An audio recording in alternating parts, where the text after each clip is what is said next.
Boker Tov, une idée extraordinaire du Kliyakar sur Parashat Vayakel. Vayakel, c'est Moshe qui a rassemblé le peuple d'Israël. Le Kliyakar pose la question pourquoi, avant de construire le tabernacle, ils ont eu cet ordre de rassembler tous les bénis Israël. Pourquoi on a besoin de rassembler un Israël pour construire le tabernacle? Pourquoi Moshe Rabbeinu n'a pas donné l'ordre de construire le tabernacle de la même manière qu'il a donné tous les ordres de la Torah? On n'a pas vu dans tous les ordres de la Torah que Moshe demande de rassembler toute la nation pour leur donner cet ordre. Il est vrai que le tabernacle, c'est quelque chose de très important dans la vie du peuple juif. Il y a une dimension de spiritualité, de quelque chose qui va influencer la nation, mais pourquoi il avait besoin de les rassembler tous? Alors, c'est intéressant puisque Moshe Rabbeinu a dit, quand il est descendu du mont Sinaï, il a dit Mi baral devarim yigash elai. Première chose qu'il a fait, avant de demander au Bnei Israël un don pour le Beth Amikdash, il fallait savoir est-ce que l'argent de Bnei Israël était pur? Est-ce qu'il n'y avait pas quelqu'un qui a escroqué l'autre? Alors il a dit venez me raconter chacun ses affaires de litige qu'il a eu avec d'autres personnes. Et quand quelqu'un voulait donner de l'argent au Mishkan, si c'était quelqu'un qui devait de l'argent à d'autres personnes, Moshe refusait, lui disait d'abord tu t'arranges avec tel et tel monsieur, et après tu viens et je prends de toi ton don pour le Beth Amikdash, sinon je ne le prends pas. D'autant plus, il faut savoir qu'après l'histoire de la faute du veau d'or, il y avait des très grosses histoires dans le peuple d'Israël. Beaucoup de machloket dans l'Israël. Chacun il a essayé d'accuser l'autre. C'est à cause de toi, c'est à cause de toi, c'est à cause de toi. Ils étaient en désaccord tellement ils étaient dans l'angoisse de ce qu'ils ont fait que ça les a tous mis dans la colère et dans le stress, et ils se sont séparés des esprits les uns des autres. Contrairement à l'histoire de Matan Torah, Vayichan Sham Israël Keneged Ahar, au moment de Matan Torah, Am Israël, Vayichan, il est écrit au singulier, le Israël a campé devant le mont Sinaï, et Manishtan Tachanayazu Mishar Hanayot, Kol Hanayot Bemeriva, et Hanayazu Belo Meriva. Tous les endroits où ils sont arrêtés étaient avec des disputes, chacun il voulait prendre une position pour mettre sa tente, pour avoir de l'air, etc. Et là, quand ils sont arrivés devant le mont Sinaï pour recevoir la Torah, c'était avec beaucoup d'harmonie, beaucoup d'amour propre les uns d'amour pour les autres, etc. Et là, après l'histoire de la faute du veau d'or, encore une fois, la marloquette est revenue dans tout un Israël. Et Akadosh Baruch Hu a dit à Moshe, on ne peut pas construire le Beth Amikdash quand il y a la haine entre les Juifs. Donc, rassembler déjà. Regarde que quand ils sont ensemble, ils sont tous ensemble joyeux les uns avec les autres. Il n'y a personne qui dit « Ah, moi je ne me mets pas à côté de tel monsieur. Moi je ne m'assois pas ici. Moi je ne fréquente pas ce monsieur. Moi je ne fais pas ça, je ne fais pas ceci. » Ça, c'est l'anti-Beth Amikdash. Contrairement complètement à la volonté d'Hachem Yitbarach, c'est la marloquette et la sinatrina.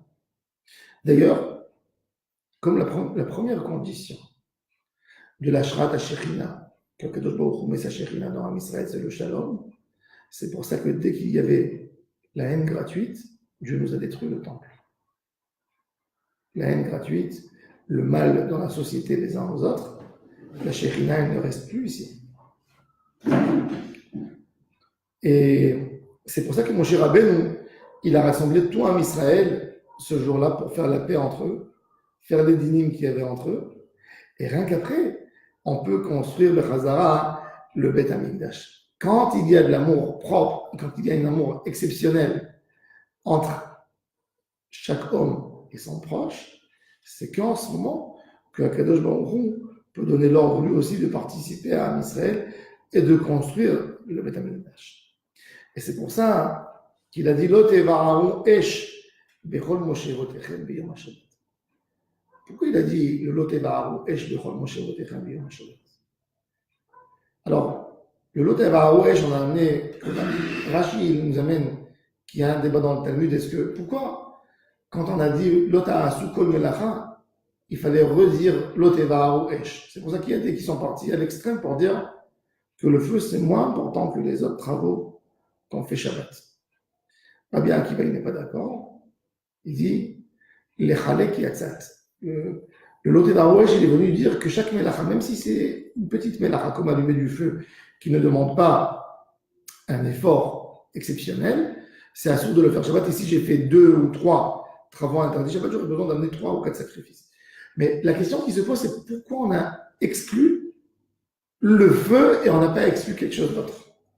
Alors là, il y a un remèze extraordinaire. Le feu est comparé à la marloquette, aux disputes entre un homme et son proche.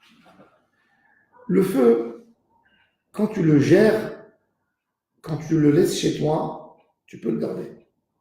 Mais quand tu as pris le feu et tu as allumé avec quelque chose d'autre, là, tu ne peux plus le garder et il se propage. C'est exactement les histoires qui se passent dans la société. Tant que l'histoire, elle reste, l'homme, il a dans son cœur, il garde une rancune, il a quelque chose que l'autre lui a fait mal, il garde dans son cœur. Mais dès qu'il commence à parler et à mêler les autres personnes là-dedans, ça devient un feu qui s'étale et à la fin, on ne sait plus comment l'arrêter. La Torah, elle a dit, les jours de la semaine, l'homme, il ne s'ennuie pas. Il a besoin de travailler dans son business, il a ses affaires, il a des choses à faire. Il ne va pas s'occuper maintenant des histoires de parlotte entre l'un et l'autre. Mais le jour du Shabbat, c'est un jour libre, où tu es là avec tes amis, tu peux parler. Là, il faut surtout faire attention de ne pas arriver à faire de la marloquette. Il faut savoir que même dans les foyers, un homme se trouve à la maison de Shabbat. Shabbat, c'est un beau jour. Mais Shabbat, c'est un jour où on peut avoir beaucoup d'histoires familiales. Ça peut être un jour très dangereux si on ne sait pas comment se préparer au Shabbat. Un homme que tout le Shabbat, il reste à la maison. Toute la semaine, il est dehors et il passe d'une situation de toute la semaine dehors. Il rentre le soir tard à la maison et là, il est toute la journée à la maison. Il est en train de compter les pas de sa femme et de ses enfants à la maison. Chaque pas qu'ils font, chaque chose qui ne lui plaît pas, il fait le reproche tout de suite. Cet homme, il ne fait pas Shabbat. C'est de l'enfer, ce qu'il est en train de faire. Il fait dégoûter à toute sa famille le Shabbat. Si un homme à la maison de Shabbat, la seule chose qu'il sait faire, c'est crier dans la maison, il peut être sûr que ses enfants ne feront pas Shabbat.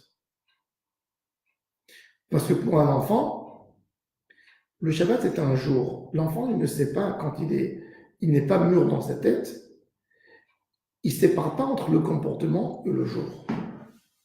Et dès qu'il voit pour lui que tous les Shabbats, c'est un jour qui n'est pas agréable parce qu'il entend des cris à la maison, le résultat direct de tout ça, c'est quand il va se lever, quand il va grandir, la seule chose qu'il voudra, c'est de ne pas faire Shabbat.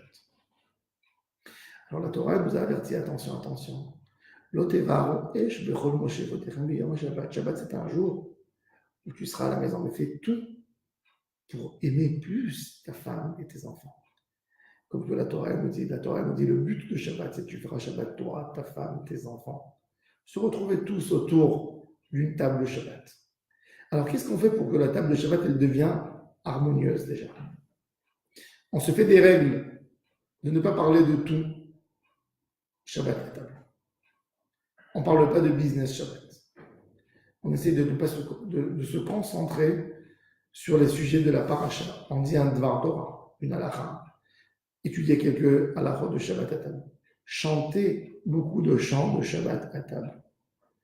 Ne pas se contenter de moins de 2 chants dans un repas de Shabbat.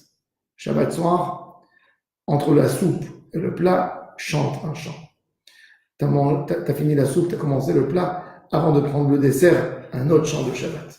Après, tu prends les enfants, chacun à son tour. Chacun, il dit un Dvar Torah. J'ai vu dans une maison, une autre chose extraordinaire qu'ils ont fait Shabbat à la maison, c'est que le père de famille, il disait à chacun des enfants, le père, la mère, remerciez Dieu sur quelque chose d'exceptionnel qui s'est passé avec moi cette semaine. Et chacun, il raconte à son tour, moi, de quoi j'ai bénéficié cette semaine. Et chacun, il dit, j'ai eu ça, merci Dieu. Et ça développe des sujets positifs et pas des souvenirs négatifs à la maison. Chacun y raconte des autres. Chacun doit dire, il y a d'autres familles que chacun, le père, moi j'avais vu dans mon enfance, j'avais un ami, que son père à la maison, il prenait des bonbons et des chocolats, il était assis comme ça, et il fallait que chaque enfant de la maison se lève et fait un souhait exceptionnel à un des autres frères à table ou à ses parents ou à quelqu'un, pas forcément aux parents. Il fallait que chacun dise quelque chose à un autre. Et là, il recevait une récompense. Et ça change toute l'idée de la maison. Et le Shabbat Kodesh, il devient un jour agréable. Après, tu te lèves, tu aimes tout le monde, tu vas embrasser tout le monde, tu es des simra. Faire attention sur le lot des varoesh, ne pas allumer la marloquette. Alors, il y a des gens, qu'est-ce qu'ils font? Shabbat, ils mangent vite, ils ne parlent pas trop, et ils vont vite au lit, dormir. Tu vas au lit. Tu n'as pas eu le temps de profiter de tes enfants toute la semaine. Tu attends pour voir tes enfants grandir à côté de toi. Tu veux les voir s'épanouir. Et tu ne vois même pas. Toute la semaine, tu n'as pas le temps de voir. Shabbat, tu n'as pas le temps de discuter avec tes enfants. Alors, mon fils, comment ça s'est passé cette semaine à l'école? C'était bien avec les profs? C'était bien avec tes amis? Et il te dit oui, non. Et tu essaies de l'encourager. T'inquiète pas, la semaine prochaine, ça sera mieux, etc., etc. Toujours dans le côté positif. Ça, c'est le Shabbat Kodesh. Ça, c'est le cadeau du Shabbat. À part, je ne parle même pas des niveaux spirituels qu'on peut atteindre, Shabbat, avec la proximité à Hashem Barach. Ça va être fait avec les cours de Torah. Ça va être fait. Parce que dans le Shabbat, on a le côté passif qu'on ne fait pas Shabbat. On a un côté passif et on a un côté actif dans Shabbat. Il y a des choses qu'il faut faire, mais il y a des choses qu'il ne faut pas faire. Les choses qu'il ne faut pas faire, ça ne fait pas de moi encore un Shomer Shabbat. Si je vais voir quelqu'un assis sur une chaise dehors, il est avec ses lunettes de soleil, il bronze au soleil tranquillement. Un mercredi, un mardi. Quand moi je le vois, est-ce que je peux dire il est chômeur mercredi? Il est chômeur mardi? Je peux dire il est chômeur. Je ne vais pas dire il est chômeur. C'est en quoi tu es chômeur Shabbat? Du fait que tu manges, tout le monde mange. Du fait que tu te reposes, tout le monde se repose. Tout le monde peut se reposer. Ça ne prouve pas encore que tu es chômeur Shabbat. Donc, quelle est ta partie d'activité que tu fais pour le Shabbat? Ça, c'est la partie extraordinaire qu'il faut faire. Chanter un chant, le Shabbat. Parler bien, parler différemment que de ce qu'on a l'habitude de parler à Yom Chol. Ne pas être stressé, être patient. Comme si je suis dans un jour de vacances. Je suis là pour prendre un café avec mon fils et de parler, de discuter, de rigoler. Ça, c'est Shabbat Kodesh. Ça, c'est le jour du Shabbat. Quand Dieu nous demande de faire un jour spécial, il nous demande de faire un jour extraordinaire. Un jour que tu accordes à ta femme, à tes enfants, à ton foyer. Ça, c'est Shabbat. Et c'est pour ça que mon cher Rabbeinu, il fallait rassembler tout à Israël pour leur annoncer cette mitzvah de Shabbat. Comment faire un Shabbat? Faire du Shabbat un jour agréable. Un jour que l'enfant attend ce jour. Pas un jour que l'enfant dit c'est l'enfer à la maison. Tout dépend de toi. Tu veux que tes enfants aiment le Shabbat? Donne-leur une belle ambiance de Shabbat. Fais une bonne ambiance, que Shabbat, ils voient que la mère de foyer, c'est comme la reine, et que le père, c'est comme le roi, et les enfants se comportent comme des vrais princes. Là, tout le monde attend le Shabbat. La mère de foyer, elle attend Shabbat, parce que c'est le seul jour où elle va recevoir tellement de gentils mots de ses enfants, de son mari, et de tout son entourage. Mais si Shabbat, c'est une occasion pour elle qu'ils disent que la nourriture est pas bonne, ou c'est une occasion de crier, il n'y a personne qui va attendre ce jour du Shabbat. Donc, les Hashem, qu'on se renforce dans cette partie active du Shabbat. Comment faire du jour du Shabbat un jour qu'on attend tellement dans la semaine? Et avec ça, les Hashem, on sentira le goût. Ça sera le oneg du jour du Shabbat, sans rien, le goût du Shabbat même. Je vous souhaite à tous et à toutes une excellente journée, qu'on sente tous des vrais Shabbats. Amen. Amen.